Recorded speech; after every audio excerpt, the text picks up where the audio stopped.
If your 2013-2019 Toyota RAV4 displays a key not detected error, it usually means the key fob isn't communicating with the car. This commonly happens due to a dead or weak key fob battery. The RAV4's immobilizer system relies on an RFID chip inside the fob to authenticate with the vehicle's ECU and BCM.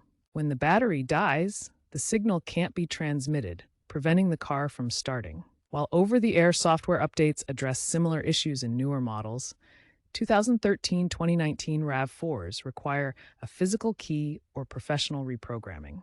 Many owners face this issue a few years after purchase, often linked to battery drain or other electrical interference. If your key fob is dead, start by using the physical key blade if your fob has one.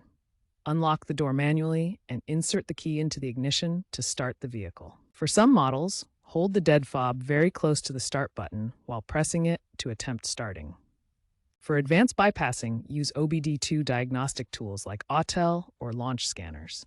Connect to the vehicle's OBD2 port and reprogram, but this requires the correct VIN pairing. Be aware of risks. Bypassing can void your warranty, trigger alarms, disable features, and may violate laws like the Computer Fraud and Abuse Act. Dealership reprogramming costs $100 to $300. Regularly replace your fob battery every 2 years to prevent issues. All methods are for informational purposes only. Unauthorized access may violate laws, so consult professionals.